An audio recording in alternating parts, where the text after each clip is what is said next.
I'm a human, and as a human, I eat. I got fucking Maslow's hierarchy of needs going on. Me too, man. I hate having to get stuff and put shelter over my head. All that stuff requires resources, and resources are hard to come by. Yeah, man. That's why we have set up a Patreon. So if you enjoy the show and you want to help us stay clothed and clean or whatever the fuck it is humans are supposed to be. Well, half of those. Patreon.com/wehaveconcerns.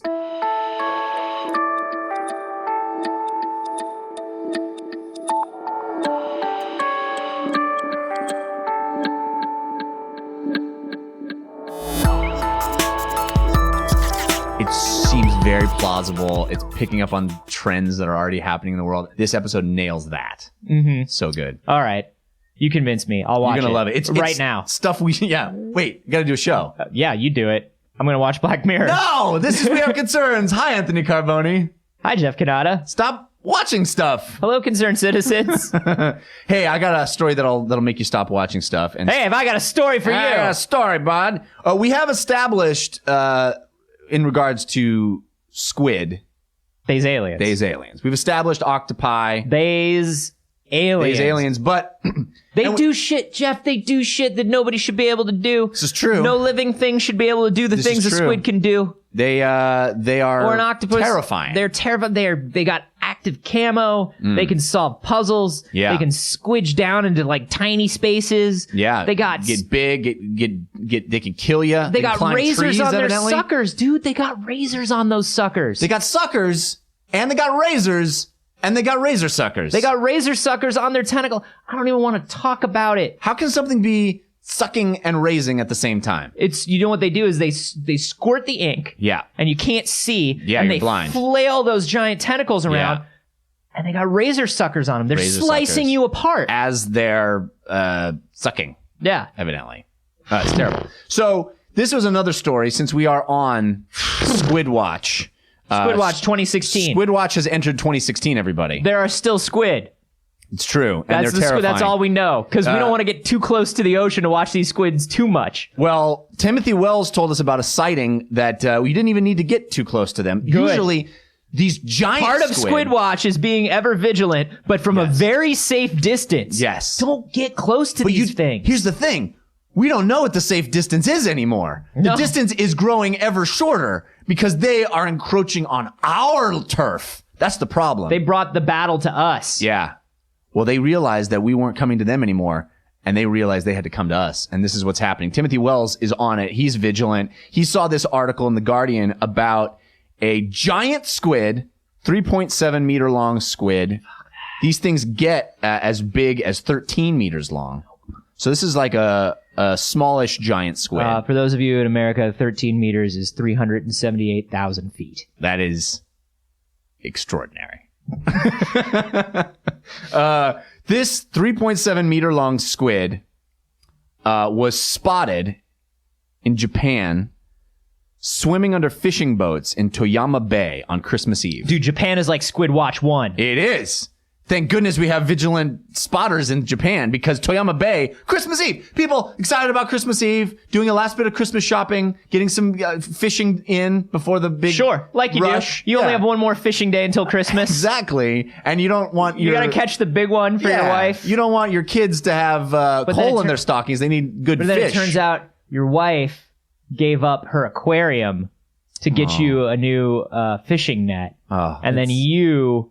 I don't know. You gave up your fishing pole to get her the little man that does bubbles in the aquarium, and you both have nothing. And it's sad. But you love each other, and that's what's important. Yeah. That was the Muppet Christmas Carol. That was the plot of the Muppet Christmas Carol written by James Henson. Look it up. So, take an English class. Christmas Eve, Toyama Bay.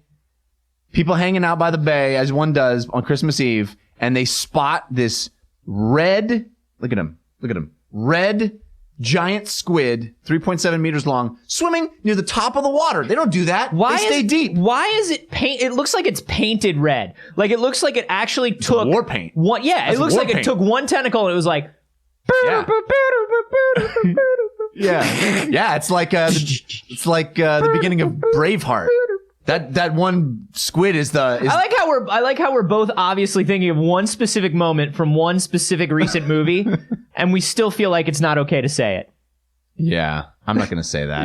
We're not going to do it. We're not going to do it. It's too soon. It's too soon. We know that everybody's seen it. I mean, every human on the planet has seen it. It's too soon. It's too soon. There might be one little baby out there. We're not going to do that to people. This squid was like, you can take my water, but you can't take my freedom. Then he went into the water in Toyama Bay. I like that you were trying to do a Scottish accent and underwater at the same time. You like that? Yeah, it kind of works. It works because of the way the Scottish works. So what happens? What happens? They see a giant squid, shouldn't be this close to the surface of the water. They never are. Mm-hmm. So clearly they all first check their back pockets, because anytime a squid is that close to the beach, it's going to steal probably something. Stole your wallet. Probably got your wallet. This is probably a scout, I'm thinking, for a larger war party. Sure. Yeah. That makes a lot of sense. So what happens? This guy, Akinobu Kimura, who works at the local dive shop, what does he do? Well, he throws on his scuba gear. No. He leaps into the water. No. He leaps in. Aki, He's never seen it before. No, Aki. He says, my curiosity was way bigger than my fear. No! Aki, fear, always bigger than curiosity. So one thing we need to learn. Fear should always take precedence over curiosity. All right, so I drew up visual representations of all my feelings, and you see them here on this chart, just as you asked. And so you see the fear is a mountain. Yes, see, the mountain of fear that I have. But my curiosity, I decided to draw as Jupiter, the largest planet in our solar system. That's the visual representation I came up with for my curiosity. I see. Yeah. Timothy. Mm-hmm. This is why you have to be the dumbest person I've ever met in my life. And I'm saying that as the head of this department. Well, my intelligence, I drew up as this little mouse right here. See this little adorable mouse? Mm-hmm. That's my intelligence. That's what I. No, this actually, you know what, Timothy? Yeah. Make that mouse a little bigger. You're smarter than you think. Do you make him? I should make him, because you know just how stupid you are. Well, and that's important. Make him bigger than I drew a fox as my self-worth. So should I make my swap them? Swap them. I would swap them. Really? Yeah, I would swap them. Well, see, that's the problem, is that if I swap them, I really feel a lot better about myself, which makes my self-worth should be bigger. This is a drawing that I made of all of your feelings and values represented. As you can see, it's just a dead squirrel run over by a car. Yeah. That's you. That's what I think of you. And that's my professional opinion as the head of this department. You actually used a photograph of me as the head of the squirrel. That seems really odd. It's Photoshop, Timothy. If you were smarter, you'd be able to use it. Huh. Well, that seems very specific. Well, is that your car? Is that your Toyota Corolla? It is. I recognize the license plate. Too smart for you, yeah. Yeah. Yes, that's my license plate. And that is my 2003 Toyota Corolla. Huh. Which, I'll remind you, I'm the head of this department. You don't get a 2003 Toyota Corolla. Yeah. I'm just an idiot like you. But you know what, Timothy? We do have a job for somebody of your particular skills. Yeah? Somebody with the curiosity of Jupiter and the fear of a tiny mountain in comparison. Yeah. I'm ready. I'll do it. I'm ready for anything. I'm so curious what you're going to say. We need somebody to stick their hand into all these boxes. Oh. And just let us know. We're just going to measure what happens to you when you do it. Well, they're labeled. So, a box of vipers, a box of sharks, yep, a box of piranha. Mm-hmm. So you know what's in them. But don't you want to be sure? Oh my God, I'm so curious. I'm so curious as to if they're actually accurately labeled. Go ahead, Timothy. Go ahead. All right. Well, I'm very scared. Well, you shouldn't be, but also I'm going to be in this observation room. I'm so curious. What's in the observation room? I can't believe it. I can't believe we found somebody dumb enough to do this. if he sticks his hand in that box, I might even be able to get myself a 2005 Toyota Scion. The XB, the one that's like a box. You know the one that's like a box? Yeah. Yeah, it's larger than this observation room. It's really cramped in here, buddy. I was observing all day before you got here. But here's the thing. You should never be so curious about a giant squid that you go close to the giant squid. Why did he do this? He leapt into the water with the giant squid. Why? Leapt in, jumped into the water, and went close to it, he says. Hoping to do what? The squid was not damaged and looked lively, spurting ink and trying to entangle his tentacles around me. Razor tentacles! He literally says... No! He was squirting ink and trying to entangle his tentacles around me. He was attacking you! Yeah. He was in full-on kill the human mode. And then what? He took video of the thing underwater as it attacked him. What? And he managed to get out unscathed. That's why I think this was only a scout. That's why I think this That was a warning shot. It was. That was the squid equivalent of a warning shot. This guy jumps in the water. He's like, oh, this is adorable. This thing is shooting ink at me and trying to hug me with all its razor tentacles. This is not a smart man. I see a Yorkie walking down the street without a leash. I don't get close to it. Who knows what's going on with that Yorkie? You don't know. Could be rabid. Oh, man. It could just be mean-tempered. It could have some sort of pact that it drew up with the squid army. Who knows? You don't know. It's just, here's the thing. Just avoid animals and all other living things. Really, that's the smartest decision. Plants if you can. It's just, you never know. If you've never seen it before, if it's unfamiliar, my advice is do not engage. This dude leapt in the water. So, giant squid, swimming at the top of the water, hanging out, squirting people, trying to entangle them with its things. No one kills it. I think that was our first mistake. Yeah, they just let it live. First mistake. You let it live. You let it go back with valuable information about Toyama Bay.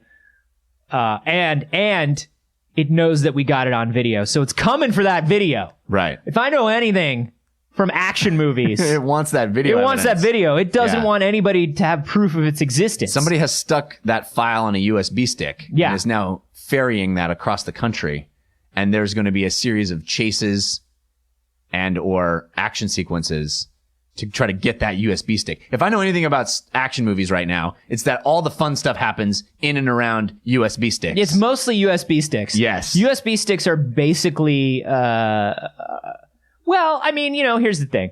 In the 60s, it was microfilm, right? Yeah, Everything was on microfilm. That's right. It's just information, right? Yeah. Whatever you got to store information. It's just lame because my dad has a USB stick. Yeah. Like, nobody had microfilm. That's true. It seemed exotic and only things that only spies had. Yeah, it's like, oh, we have a microfilm of information. Like, who else has that? Nobody. I have regular size film. I don't have any microfilm. I don't have microfilm. It's so small and it could have anything on it. Yeah. USB is just like, I got to show my dad how to format it. You're right. I just picture Tom Cruise in a Mission Impossible movie getting it like mixed up with I don't know. Yeah, with his vacation his vacation photos. Tom Cruise goes into Kinko's and uses that terrible machine that lets you put in 12 different types of media to develop your photos. Yeah. And it accidentally comes out with a list of all IMF agents. Yeah. Because he's like, oh shit, no. That's, I didn't, Here's your, you gotta stop printing that. Here's your 20 by 13 blow No, up. don't show that! Oh God! Did you want that? That was classified. It was, oh God, it was supposed to be, we went and we rented jet skis and we did a Segway tour. You've made your final mistake, Tom Cruise. I don't remember your name from the movie. It's Tom Cruise. It might as well be Tom Cruise. Well done, Tom Cruise. You have made a mistake that you will regret for the rest of your life. I am taking this in wallet size, and I'm taking this in poster size. What? These Kinko's employees have been very helpful. I can't believe that you were masquerading as the manager of this Kinko's the whole time. Wait a minute. It took me 20 years. Are you just the manager of this Kinko's? Yes. No, you made a very bad mistake, Tom Cruise. I'm going to sell this on the internet. I'm going to sell these pictures of you on your... Wait a minute. These aren't jet ski photos. Oh, you haven't made the mistake. You're just a German guy who runs a Kinko's. Well, what did you think I was? Nothing. Can I just get those rolled up? I'm gonna go because I thought Tom Cruise was developing awesome jet ski photos I could sell to us. You know, celebrities, they're just like us. They frolic. I gotta go. Oh, I didn't think that Tom Cruise would leave via ripcord. See, that latest Mission Impossible movie is very meta. Yeah, I mean, Very but it might meta. as well be because it's just who pays attention during those things anymore. I tried to watch the last one. Don't. Oh, I'll tell you what the plot is. It's all USB sticks as far as the eye can It's see. all USB sticks. Yeah, that's as far as the eye can see. It's just USB sticks. You know, just Tom carpeting Cruise, the land. All of the Mission Impossible series could be fixed by Tom Cruise buying a label maker. It's true. You just go buy one of those little label makers. You get a Dynamo. I love my Dynamo. Oh, yeah. You like that? It's got the one with 3 different font sizes. Nice. And you just type. It's got the auto cut. Yeah. Just property of Tom Cruise. Property of Secret Tom Cruise. I think that's his name in the movies. Yeah, is Secret Tom. Cruise. Ethan Hunt. There you go. Ethan Hunt. I like he's Secret hunting Tom for Cruise things. more. Yeah. You get it? That's right. And he's hunting for USB sticks. Why would you fuck with a squid? I don't know. This dude left in the water, This dude is the man. luckiest dude in the world. This is the Brock of Japan. This is Japan's #1 Brock. Here's my question for you. He sees danger, And he leaps into but it. not even cool danger, not even fun danger. There's nothing like what? His name is Akinobo Hunt. Oh, Yeah, it makes sense. makes a lot of sense. Yeah. Here's my question for you, Anthony. Can we trust this guy? Like leaping in the water with a giant squid, not dying. Is he in cahoots? And he comes back with a camera, right? Is he in cahoots? I think so. Cahoots? Here's what I think. Are we thinking cahoots? It might be cahoots. You think it's cahoots? It might be cahoots. Here's what's up. I think he comes back with his video camera, right? Number one, who has a video camera? Right. And scuba gear. Right. And more curiosity than fear. But Sounds like cahoots. But specifically, a video camera in this day and age. Not his phone. Right. Not his DSLR with like an underwater. He had a video camera. He did. Fuck this guy. He's guy. working with the You know squid. what? If you play that video backwards, it's like when Secret Tom Cruise plays that record in that record store. Yeah. And the record has a hologram because I guess records can do that. That's how records work. Was that an Arduino? Oh, God damn it. You know, here's the weird thing. I think if you play that videotape. Here's the weird thing about that videotape. It was all taken on microfilm. Oh shit, they's aliens! Cahoots! It's total cahoots! I call cahoots on this whole shenanigan. It is a cahoots shenan situation. It's a cahoots shenan sitch. You don't want to be dropped in the middle of a cahoots shenan sitch. No. Not if you don't have Simon Pegg and Jeremy Renner with you. Yeah, those guys will help you with your hunt. Your Ethan Hunt. This is a cahoots Sinansich. That guy was running for president, right? Yeah. What do you guys think? You guys think this is a cahoots Sinansich? And would you get, like, who goes up to a squid? Nobody. No sane person. What is wrong with this guy? We want to know all your feelings about this. Also, and did you like squid. the last Mission Impossible? Probably It was not, pretty but you good. could let us know. It was pretty good. I liked it. Were It was we good. watching the same movie? You can tweet any and all of those opinions to us. I'm at A Carboni. I'm at Jeff Canada. And you can just hashtag those microfilm. And hey, you like the show? Oh, I like the show very, very much, Anthony. I swear to God, now you're doing it just to make me angry. What are you talking about? Because you already know that I'm. You asked me if I like the show. No, you know you that said, I didn't. hey, do you like the show? Oh, you're the worst. If anybody listening enjoys the show, I'm listening. Here's what we would appreciate. Head to iTunes, Stitcher, Pocket Cast, whatever platform you listen on. Yeah. And give us a 5-star rating. Yeah, that 5-star rating actually helps with discoverability, which is really the only way we have for people to discover the show. Yeah, discoverability by definition is the only way to discover the show. That's the only thing we've come up with. That's it. So leave that 5-star rating. Don't leave a review. No. There's no universe in which anyone reads reviews. No, those reviews are ridiculous. They're a waste of time. Oh, you know what you could do? Is you could just give the 5-star review rating, and where you would normally write a review, write like a Secret Tom Cruise versus the Squid fanfic, like a quick one. I would love to hear that. Great. Yeah. Hopefully it uses the term cahoots. I mean, it's a cahoots and answers for sure.